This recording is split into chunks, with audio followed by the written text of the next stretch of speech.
The gift that never came, rewriting Harry's first Christmas. What if Harry Potter's most important Christmas present never arrived? What if the light, almost weightless package with no return address simply never touched his bed in Gryffindor Tower? Tonight, we deconstruct a timeline where the Cloak of Invisibility never enters Harry's life. Picture Christmas night, 1991. Snow presses against the castle windows. The Gryffindor dormitory is dim, the air still tasting faintly of feast and fireplace smoke. Harry wakes to the soft rustle of wrapping paper at his feet. A hand-knitted jumper from Mrs. Weasley, a box of chocolate frogs, a wooden flute from Hagrid. Ordinary magic. Harshly, painfully ordinary. There is no shimmering fabric that behaves more like liquid shadow than cloth.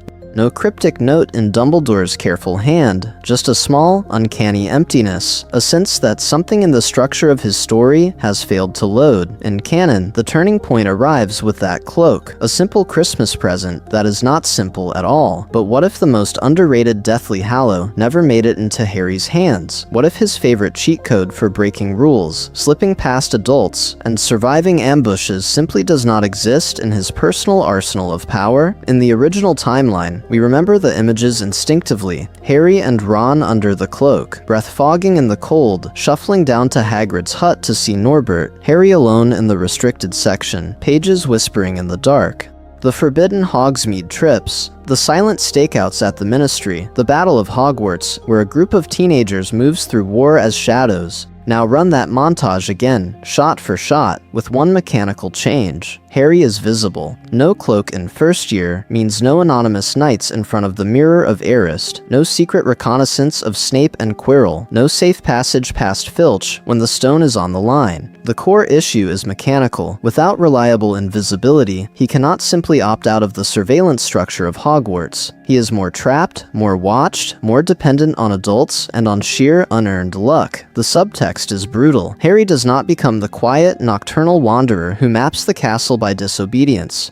He becomes a boy whose bravery has to be negotiated in daylight, in classrooms and corridors where McGonagall can see him. That changes how teachers trust him, how often his friends follow him, how reckless he dares to be when every risk now has a witness. And in the background, Dumbledore still holds an unbeatable Elder Wand, and crucially, a Hallow that never leaves his possession. Their claim to normalcy is structurally annihilated the moment one man controls two instruments of ultimate power. If Harry never owns the cloak, can he ever become the symbolic master of death? Or does that title drift, almost by accident, toward Dumbledore himself as the divergence is finalized?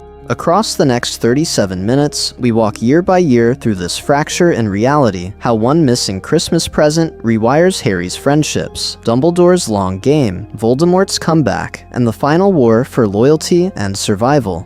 Dumbledore's non-decision, why the cloak stays locked away. So where, exactly, does this new history snap away from the books we know? In canon, the turning point arrives long before Harry ever sees the cloak. James lends it to Dumbledore. Dumbledore keeps it, studies it, quietly confirms his Hallows theory while the First Wizarding War burns down around them. Then James dies, the cloak survives, and for a decade, it sits in the headmaster's possession as a silent indictment of everything he failed to protect. At Christmas 1991, he sends it back. In our reality, that gesture feels whimsical, even benevolent. A magical heirloom returned to its rightful owner, wrapped in anonymity, and left by a roaring fire. But what if that moment never happens? What if, on the night before the feast, Dumbledore stands in his office, cloak in hand, and simply cannot let go? The core issue is mechanical. He is now the wielder of the Elder Wand, the man who once dreamed of uniting the Deathly Hallows with Grindelwald, the boyhood friend who became a fascist. He has sworn off power, sworn off the greater good, sworn off the intoxicating fantasy of mastering death itself. Handing a true Hallow to an 11-year-old who is already the subject of prophecy does not feel whimsical in that context.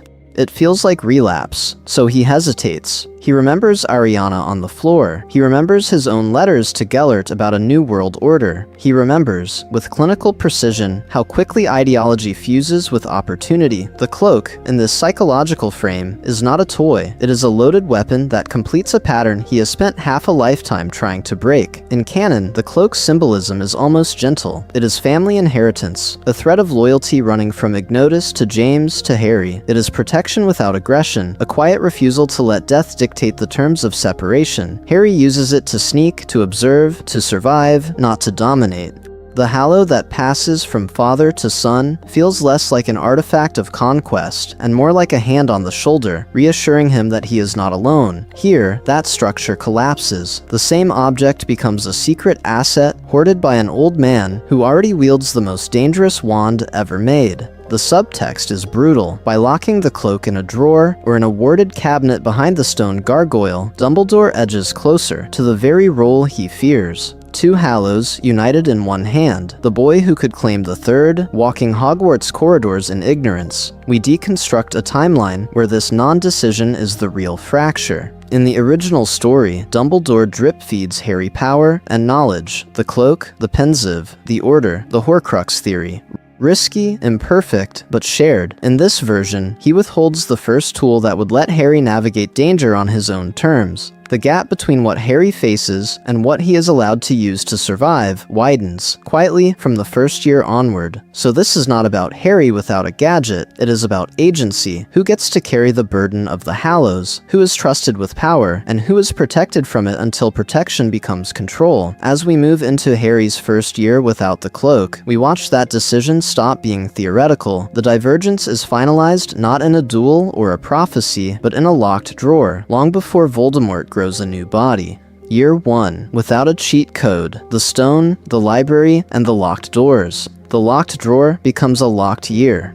Harry enters Hogwarts without a cheat code, and the power dynamic of his first adventures tilts immediately out of his control. The nightmares still come. Flames, green light, a high cold laugh. The trio still watches Snape's every move, still interprets every sneer as evidence he is hunting the Philosopher's Stone. The structure of their fear is intact. What changes is their ability to act on it. When Christmas arrives, and no shimmering cloak appears on Harry's bed, their investigation into Nicholas Flamel hits a mechanical wall. The library is there, the restricted section is there, but the usual answer, "we'll just sneak in tonight," has been silently deleted from the timeline. The core issue is mechanical.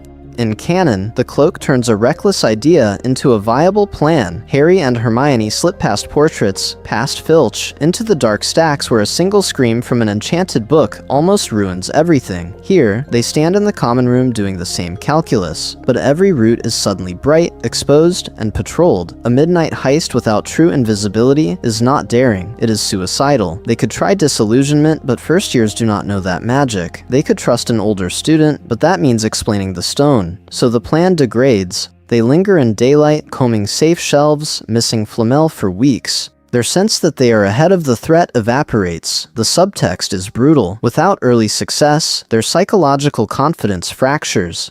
Harry is not the boy who cleverly outwitted the rules. He is the boy who keeps hitting locked doors and adult authority. By the time they finally stumble on Flamel through Neville's chocolate frog card, or a slow, accidental discovery, Quirrell is already further along in his own probing of the third-floor corridor. Then, Norbert hatches, and the cloak's absence stops being an academic inconvenience and becomes a disciplinary catastrophe. In the original timeline, the dragon smuggling operation is precarious, even with perfect invisibility. Without it, 3 first years and a contraband dragon attempting to cross the castle at night is less a plan and more a written confession. Hagrid's loyalty demands he ask for help, but even he cannot fabricate an invisibility solution.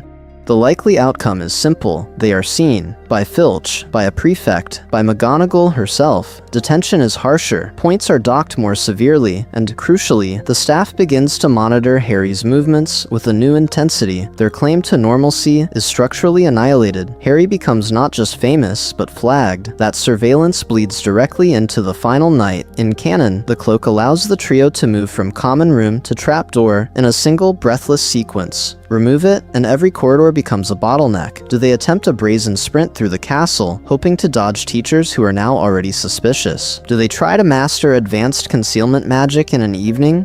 Or do they do the unthinkable for 11-year-olds raised on secrecy and neglect, walk into McGonagall's office and tell the truth? Here, the turning point arrives. Either the children stand down and force Dumbledore to confront Quirrell openly, or they are caught halfway and escorted back while the adults finally race toward Fluffy. In both cases, Harry is no longer the protagonist of the stone's defense. He is a witness to adult intervention. Quirrell may still reach the chamber, but does he do so alone, or with Dumbledore on his heels instead of Harry? And if the headmaster is the one who defeats Voldemort's first return attempt in full public knowledge, what happens to the myth of the boy who lived when his first real victory never happens at all?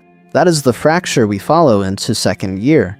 The mirror without midnight, erased identity, and a watched child. That fracture does not begin with a basilisk, it begins with a mirror. In canon, the Mirror of Erised is a secret discovered under a Christmas cloak, a private wound Harry reopens on his own terms. Here, the core issue is mechanical. No cloak means no effortless midnight roaming, no silent drift through corridors until an odd door and an odder reflection pull him into that psychic undertow. The discovery must be orchestrated, not accidental. So imagine the revised scene.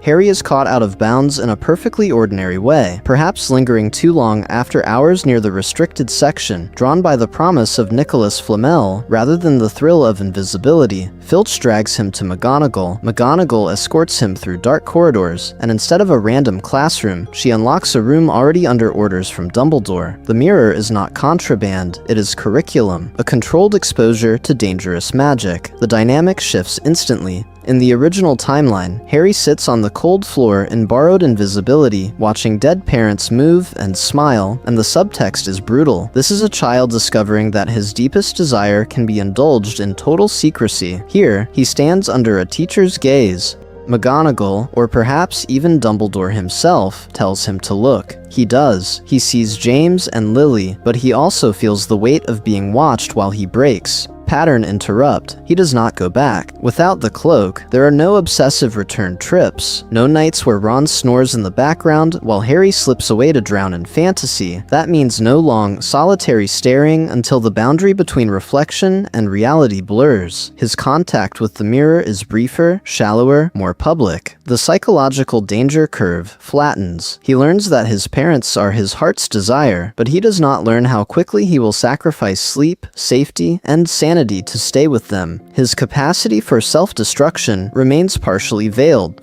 For Dumbledore, this is not a boy who repeatedly risks expulsion to revisit forbidden magic. This is a first year who obeys curfew most nights, who does not have an invisibility-powered rap sheet of near misses. When the headmaster watches Harry with the mirror, he does so in a structured environment, perhaps with other students cycling through. Harry's grief is obvious. His loyalty to a family he barely knew is moving, but his recklessness is underrepresented. The data set is smaller, and that missing data matters. In canon, Dumbledore designs the stone's final protection around a very specific reed, a child who, when left utterly alone with power, will choose not to use it for himself.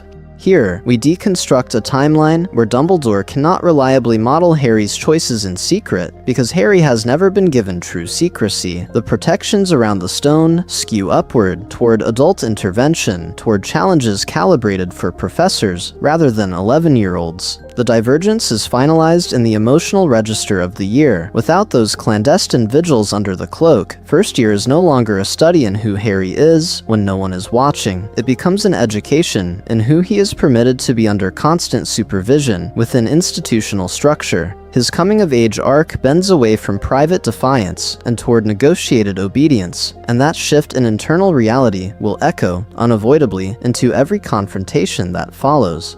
The question, then, is simple. What happens when that more managed Harry meets a second year designed for chaos?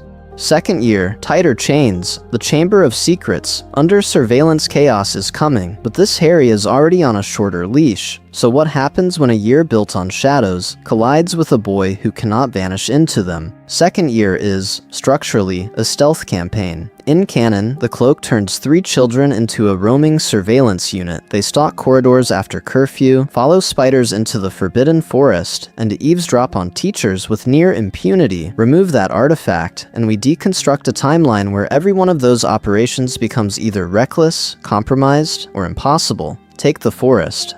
Following Aragog's trail is already a death wish. In this reality, it is also a disciplinary catastrophe waiting to happen. There is no quiet slipping past prefects, no invisible bodies edging along the castle wall. Harry and Ron have to gamble on raw speed and blind corners, and the core issue is mechanical. Filch and the patrolling teachers actually see them. Detention, house point losses, and formal warnings stack earlier. Each failed nocturnal excursion tightens the adult response to wandering students in a school under siege. The Polyjuice plot becomes even more volatile. In canon, the cloak covers late-night raids on Snape's stores and provides a moving blind spot around Moaning Myrtle's bathroom.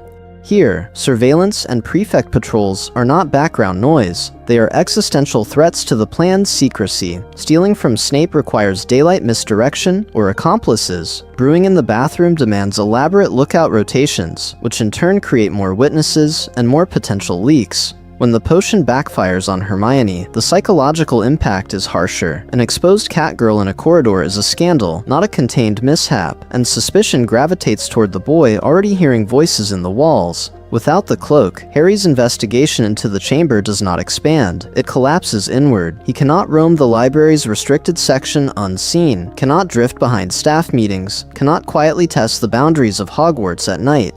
A more controlled Harry faces a binary: confide in adults early or freeze. Given the prior year's reprimands and this Dumbledore's more assertive management, the turning point arrives when the second or third attack hits. Harry, cornered by fear and surveillance, is pushed toward McGonagall and Dumbledore with half-formed theories instead of toward self-directed heroics. That shift reverberates most brutally around Ginny. In canon, he reaches the chamber through a chain of semi-sanctioned disobedience: a hunch, a cloak, a dash to Lockhart's office. In this structure, Dumbledore has already imposed heavier wards, escorts, and curfews around his volatile celebrity. Lockhart's cowardice is exposed not in a farcical ambush, but in a staff-supervised attempt to flee, and any descent into the tunnels risks becoming a faculty-led mission in which Harry is either sidelined or physically shielded. Does he still get there in time? Possibly, but he is no longer the sole agent of rescue. He is, at best, one component in an institutional response. The subtext is brutal. If the legend of second-year Harry is not the boy who saved Ginny Weasley and slew the basilisk, but the boy present when adults did their dangerous jobs, then a final question hangs over this fractured timeline. Is he still the boy who changes what happens, or merely the boy things insist on happening around?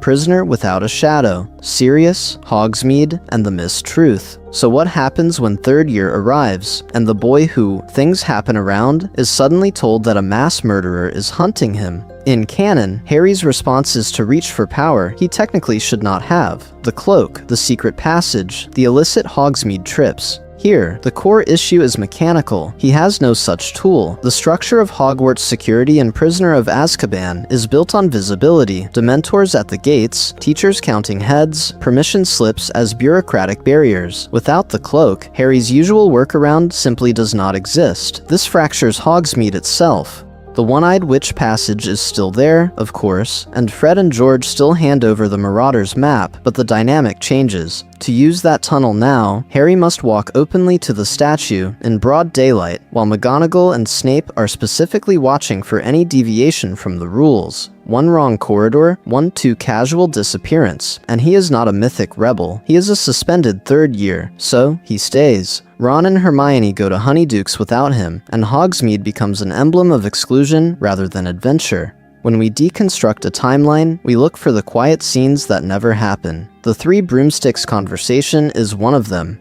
In the original reality, the cloak turns Harry into a living dictaphone. He presses against a sticky pub wall and absorbs, in one devastating sitting, the narrative of his parents' betrayal. James, Lily, Sirius, Pettigrew, the entire psychological scaffolding of his hatred is built there. In this fractured version, he is in the common room, or the library, or staring at the grounds from a tower window. Fudge, McGonagall, Flitwick, and Rosmerta still talk, but their claim to normalcy is structurally annihilated in private, not in front of an unseen child. The subtext is brutal. When Harry finally meets Sirius in the Shrieking Shack, he is not confronting the man whose supposed betrayal he has already rehearsed in his mind. He is confronting a blank. A gaunt stranger who has been framed in headlines and whispered staff room warnings, but without the vivid, adult backstory that Canon Harry overheard. There is no image of Sirius laughing at his christening, no sense of godfatherly loyalty corrupted into treason, only a name associated with Azkaban and a dead street of muggles. That absence changes the temperature of the room. Canon Harry, even in his rage, has context. He screams about his parents, about trust, about 12 years in prison. This Harry has only raw fear and a general sense of injustice. He is more likely to cast first and ask questions never. Lupin's entrance still interrupts, but he is now diffusing a near-homicidal teenager, not redirecting a boy who has already been primed to hear a more complicated narrative. The turning point arrives more slowly. Pettigrew's exposure, the revelation of the Animagus map of betrayal, has to fight its way through thicker disbelief. Without that Three Broomsticks prologue, Harry has not seen adults wrestle with the moral geometry of the Potters' deaths. He has only seen them clamp down on his movements. The institutional response, again, and there is a quieter loss. Without the cloak, Harry never truly inhabits the Marauder's pattern of mischief. No invisible wanderings through Hogsmeade, no ghost-footed presence in his father's old haunts, no unconscious apprenticeship in their particular brand of rule-breaking. The inherited rebellion that should have crystallized in third year is delayed, maybe diffused entirely. He has the map, but not the embodied memory of moving as his father once moved. So we reach the night's end, and the question sharpens. If Harry is slower to believe Sirius, slower to protect him, and slower to condemn Pettigrew, does the window for escape close? Does Buckbeak still carry an innocent man into the sky? Or, in this altered structure, does the Ministry finally secure both the prisoner it wants and the traitor it has refused to see, locking the entire war's future into a cage before Harry even understands what he has lost? Goblet in the open, spies, mazes, and a more blind champion. The escape window narrows in third year, and by the time the Goblet of Fire spits out Harry's name, that narrowing becomes lethal. What happens when a boy already stumbling through crises without his heirloom is thrown into a tournament designed, in secret, as a delivery system to a graveyard? In fourth year, the absence of the cloak stops being an inconvenience and becomes a structural problem. The core issue is mechanical. Every key stealth moment that Canon Harry survives by quietly existing in the margins now demands open risk. Spying on Snape and Karkaroff in the snow, overhearing Crouch and Moody outside the castle, slipping down to the kitchens or the edge of the forest to practice under the stars. Each mission that once involved fabric and silence now requires corridors, excuses, and accomplices. We deconstruct a timeline where Harry cannot simply vanish. He cannot crouch under the invisibility cloak while Snape hisses about dark marks and Karkaroff shows his arm, so he loses one of his earliest visceral confirmations that the mark is burning and that fear is rising among the staff. He does not stand unseen on the staircase when a broken Barty Crouch staggers toward the castle and is intercepted by Moody. He hears rumors, fragments, raised voices in staff meetings he is not allowed to attend. The subtext is brutal. Information becomes an adult commodity, and Harry is pushed back into the role of child listener, dependent on Dumbledore's filtered, delayed explanations. Information loss compounds. Without those overheard conversations, the psychological map of the year shifts.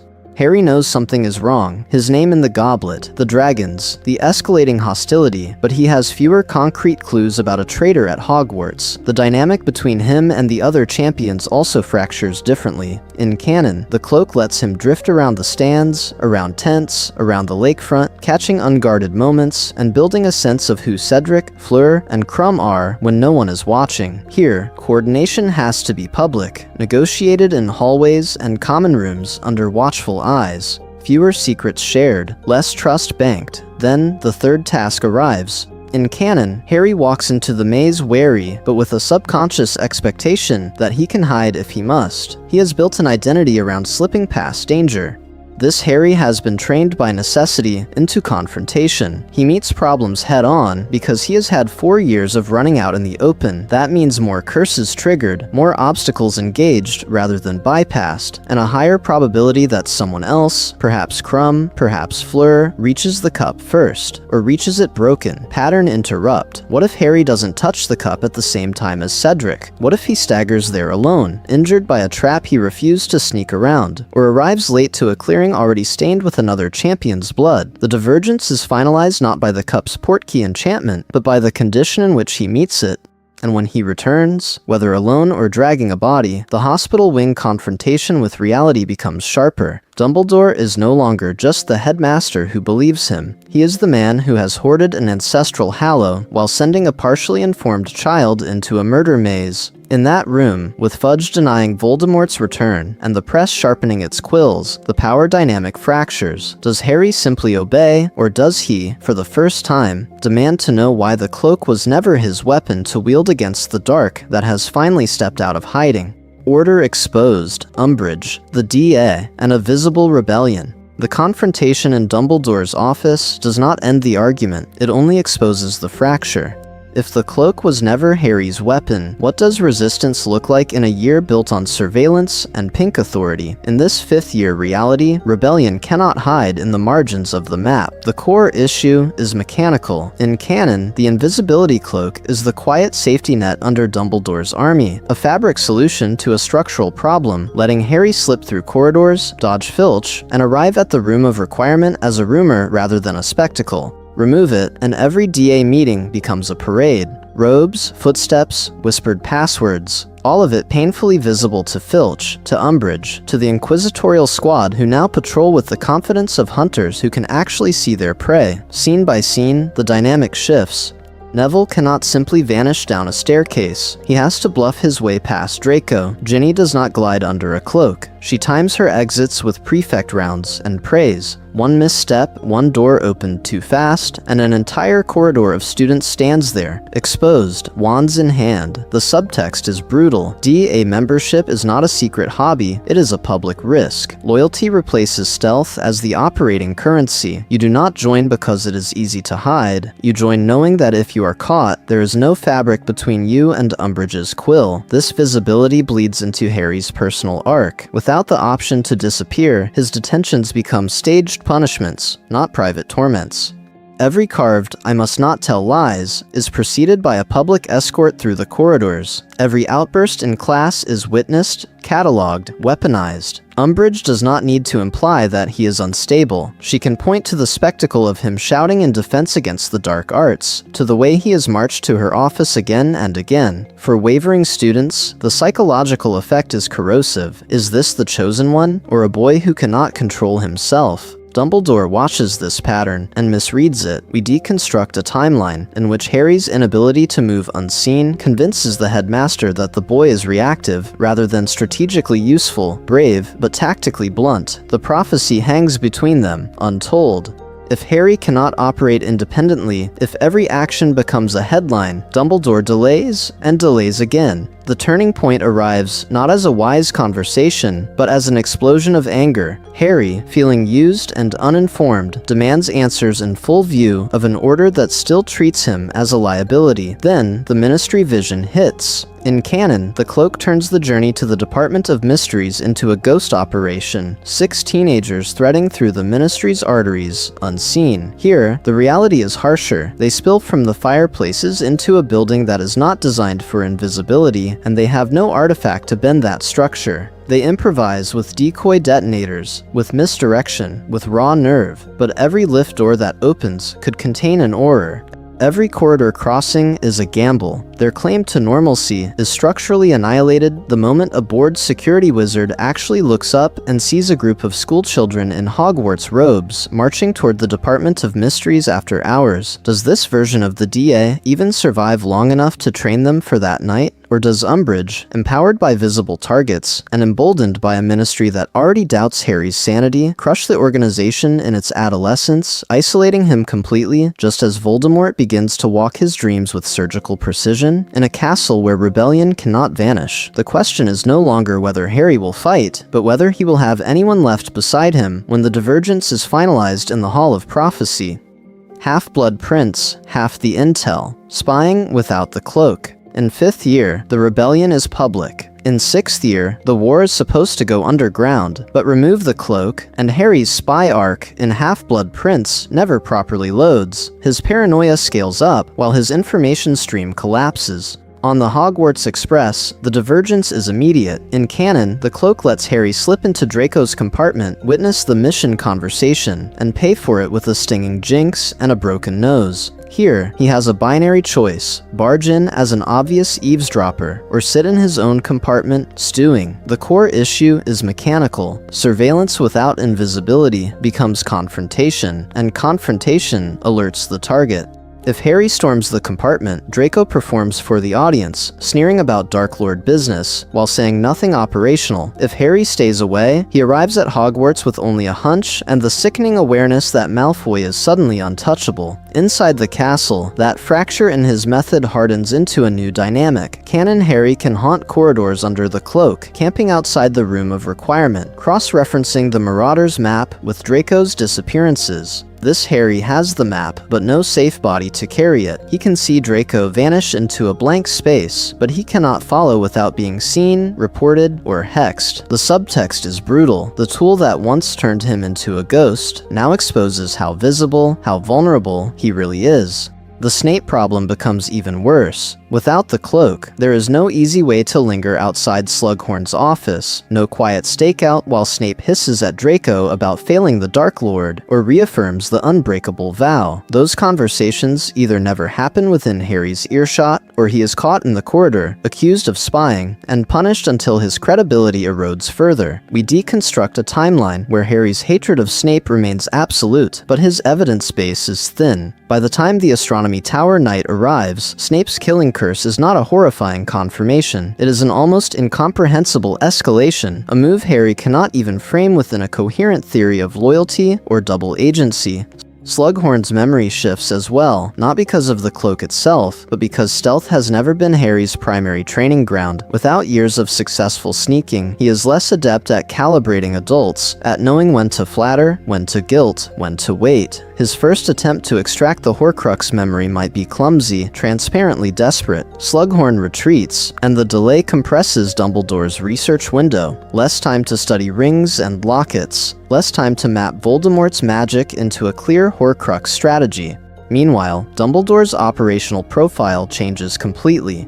With both the Elder Wand and the cloak, he becomes the unseen axis of the war. He can exit the castle under Umbridge, under Scrimgeour, under Death Eater surveillance, leaving no portraits or students aware. He can test cave wards alone, trace ring curses alone, and keep Harry structurally outside the central flow of intelligence. Their claim to normalcy is structurally annihilated not by Hogwarts falling, but by its headmaster running a one-man clandestine campaign Harry never sees. So when the lightning fractures the sky above the Astronomy Tower, we arrive at a different bored state. Draco's wand trembles, the Death Eaters circle, Snape climbs the stairs, and somewhere in that tower, an older wizard holds not one Hallow, but two.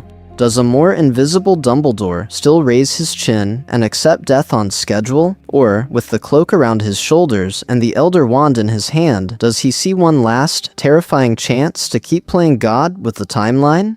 Deathly Hallows, different master, the war without Harry's cloak. If Dumbledore dies wearing the cloak and holding the Elder Wand, the war that follows is not the same war. It cannot be. The power balance has already been warped at a structural level before Harry ever says the word Horcrux. We deconstruct a timeline where the trio enter the Deathly Hallows era without their most reliable escape mechanism. No cloak on the wedding night means no silent slip through panicked guess and apparition points. They disapparate in full view, faces burned into the memory of every Death Eater on the lawn. From that moment, every Muggle cafe, every back road, every visit to a wizarding safe house is a public act. The core issue is mechanical, without a true Hallow masking them from casual and magical detection. The tent, the taboo, and the trace-adjacent surveillance net feel less like atmosphere and more like a cage. At the Ministry, the fracture widens. In canon, the cloak turns crowded corridors into temporary safe zones, lets Harry vanish behind a statue, lets them stalk Umbridge without being stalked in return. Here, Polyjuice must carry everything.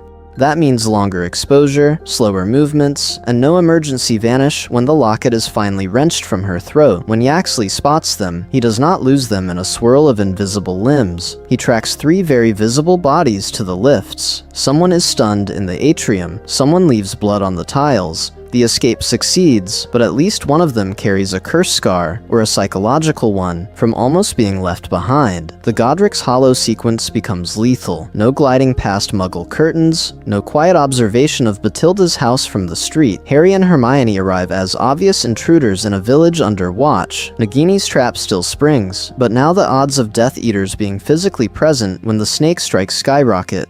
The divergence is finalized when their apparition out is not a clean, cloaked blur, but a messy, witnessed rupture of space. From this point, Voldemort is not guessing, he is hunting. Fast forward to Hogwarts. In the battle, the cloak originally turns a school into a maze. Harry can actually survive, letting him slip past giants, snatchers, and professors who would physically restrain him. In this version, every corridor is a gauntlet. To reach the room of requirement, he must duel, dodge, and be seen. The diadem hunt is no longer a stealth puzzle. It is open warfare in a burning castle. The subtext is brutal. The boy meant to walk unseen through death is now forced to announce himself at every junction. And the forest? Without the cloak, Harry cannot approach Voldemort as a myth. He approaches as a target. Centaurs, acromantulas, terrified students, any of them can intercept him, delay him, or, in a darker branch of this timeline, stun him for his own good. The probability that he is bound in a classroom, wandless, while someone else runs into the trees to improvise a sacrifice is no longer negligible. Which brings us to the Hallows endgame. In canon, Harry's invisible ownership of the cloak, his reluctant command of the Elder Wand, and his brief use of the Resurrection Stone fuse into a symbolic claim, Master of Death as acceptance, not domination. Here, Dumbledore dies as the only wizard who ever truly held wand and cloak together, and he takes that synthesis with him. Harry can still gain the wand through Draco and the stone through the snitch, but the triangle is broken. One side never belonged to him, so the central dilemma sharpens. Without the cloak's protection, or its quiet narrative endorsement, is Harry still the one who must walk into the forest to die, or does Dumbledore's longer, more secretive planning, drafted by a man who expected to keep the cloak, designate another candidate, a Weasley, a Longbottom, a weaponized Chosen One proxy who can satisfy a prophecy that cares more about intent than legal identity? Pattern interrupt. What if the prophecy does not require the boy who lived, but the person who walks willingly into death, believing it will end the war? In that reading, Voldemort's killing curse might fall on a different chest under those trees, while Harry, wand in hand and no Hallow on his shoulders, is forced into a role Dumbledore never wanted for him: survivor, strategist, and reluctant general. The war continues, but the myth of the sacrificial lamb is displaced, delayed, or catastrophically misassigned. And when we follow that misassignment into the final duel, the question is no longer whether Harry can defeat Voldemort, it is whether the narrative that once bent toward his survival still has any reason to protect him at all. Dumbledore, the true master of death, power, guilt, and control. If Harry is no longer the narrative's chosen master of death, who quietly takes that role in his place? And what happens when the person holding that position is not a bewildered teenager learning to accept mortality, but an aging strategist who has already weaponized guilt, secrecy, and sacrifice as tools of war? In canon, the Deathly Hallows are a fable about orientation toward death. The Elder Wand tempts domination, the Resurrection Stone tempts denial, and the cloak offers something stranger: the ability to engage with danger and still walk alongside death on one's own terms. When Harry unites them, the moment is fleeting and internal. It is about acceptance, not conquest. Here, the core issue is mechanical. Dumbledore holds the Elder Wand for decades, and, in this timeline, quietly keeps the cloak as well. 2 Hallows, 1 mind, almost no oversight. We deconstruct a timeline where that double possession is not symbolic, but operational. Dumbledore does not only wield the most powerful wand, he can vanish from the social fabric of Hogwarts at will. He can slip under the cloak to visit the cursed ring in the Gaunt Shack without witnesses, to study Horcruxes in the dead of night, to test wards around the Philosopher's Stone without alerting staff who might question his methods. Each secret excursion is framed as necessity. Each is another private negotiation with danger that no one else is allowed to see. Then extend that to the day-to-day reality of the castle. An unseen headmaster can stand in the shadows of the Great Hall and watch which students flinch at the word Voldemort. He can linger outside Snape's office, verifying loyalties he claims to trust. He can attend order meetings in Muggle London without trace, or appear in the Forbidden Forest beside a wounded centaur and vanish before anyone knows he intervened. The subtext is brutal. His vow not to seek power is eroded not by grand coups, but by 100 invisible footsteps in corridors that were never meant to be surveilled. Ethically, this is a fracture. A Dumbledore who can watch unseen and strike with the Elder Wand is a Dumbledore who can tighten the narrative structure around everyone else. He can preempt a student's act of courage by removing the danger first. He can redirect who faces which threat, ensuring that Neville never has to stand up to his friends in quite the same way, or that Ginny's brush with the diary is contained before it becomes a crucible. Some tragedies are prevented, some arcs are quietly stolen. Harry's development is one of the casualties. Without the cloak, his relationship to risk is mediated by adults for far longer. No midnight wanderings to the Mirror of Erised, no clandestine trips to the restricted section, no embodied rehearsal of walking toward danger while unseen. Dumbledore's hoarding of the Hallow delays Harry's confrontation with mortality and responsibility, keeping him positioned as a piece on the board rather than a co-author of the war. When the time comes to face death without armor, he has fewer self-chosen encounters with fear to draw on, and this returns us to the question of mastery. In trying to keep one Hallow away from a child, does Dumbledore become the very master of death he once feared? Someone who shapes life and death from the shadows, reallocating peril and protection according to a plan only he understands? When the divergence is finalized, the real tension is no longer between Harry and Voldemort, but between Dumbledore's invisible hand and the next generation's right to carry their own burden into the dark. The boy who lived differently, friendship, growth, and a more visible Harry. So who is Harry Potter in a world where he never disappears? Who is the boy who lived when he is never the boy who vanishes into thin air? In this segment, we deconstruct a timeline where Harry's defining magic is not stealth, but visibility. The core issue is mechanical. Remove the cloak, and you remove his primary method of private, consequence-free investigation. In first year, there is no silent drift through the library, no lonely vigils in front of the Mirror of Erised, no invisible trek to Hagrid's hut at midnight. When he wants answers about Nicholas Flamel or the stone, he is forced into the open, arguing with Hermione in broad daylight, confronting Hagrid on his doorstep while other students watch, testing boundaries where prefects and portraits can see. This changes his bravery.